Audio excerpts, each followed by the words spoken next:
हाँ देखिए बच्चों, आप लोगों को आप हिंदी काव्य पढ़ा रहे हैं पाठ 1 पवन दूतिका। पवन दूतिका पाठ 1। देखिए पहला, बैठी खिन्न बतायनों से।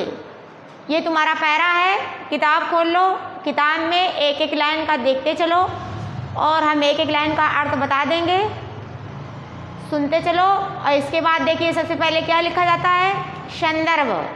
संदर्भ में लिखिए प्रस्तुत पद्य खंड हमारी पाठ पुस्तक हिंदी काव्य के पाठ 1 पवन दूतिका नामक पाठ से लिया गया है।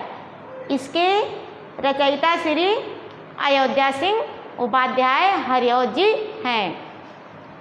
इसके बाद प्रसंग लिखना है। प्रसंग वो होता है जो उस पैरे में कहा जाता है, किसके बारे में कहा जाता है उसको प्रसंग कहते हैं, वो लिखा जाता है। देखिए प्रसंग में श्री कृष्ण की मथुरा चले जाने पर राधा विरह से व्याकुल है। प्रातःकाल एक पवन का झोंका झरोकों से होकर भवन में प्रवेश किया तो राधा उसी पवन को अपना दूत बनाकर कृष्ण के पास संदेश भेजने का निश्चय करती है। इसी का वर्णन यहाँ पर कवि ने किया है।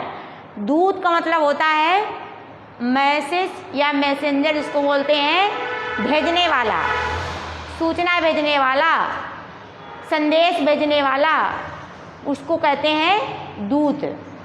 अब देखिए इसका अर्थ क्या है, किताब में देखी ना,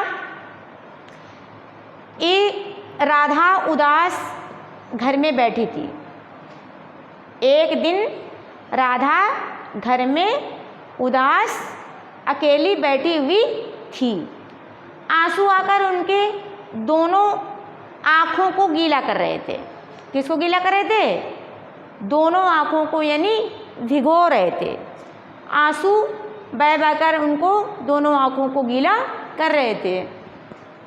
उसी समय देखिए, उसी समय प्रातःकालीन सुगंधित वायु रोशनदानों से होकर घर के भीतर आई। जब वायु के प्रभाव से राधा का दुख और बढ़ गया, तब राधा दुखी होकर धीरे से वायु से कहा कि हे प्रातःकालीन वायु, तू क्यों कष्ट को और बढ़ा रही है? क्या तुझ पर समय का क्रूरता का प्रभाव पड़ गया है? यानी राधा कहती है कि हे पवन, प्रातःकाल पवन, सुगंधित पवन, मेरे दुख को तुम क्यों और बढ़ा रही हो? मैं पहले से ही दुखी हूँ और तुम मेरे दुख को और बढ़ा रही हो। मेरे दुख को और ना बढ़ाइए। तो देखिए तुम्हारा अर्थ है, एक लाइन का किताब में पढ़ना, फिर इसमें देखना। और इसके बाद देखिए काव्य सौंदर्य। काव्य सौंदर्य में इसमें भाषा क्या है? खड़ी बोली। रस क्या है? श्रृंगार और गुण प्रसाद है। छंद मंद क्रांता है और अलंकार मानवीकरण, शब्द शक्ति अविद्या है। ये तुम्हारा केवल मैंने एक पैरा पढ़ाया है।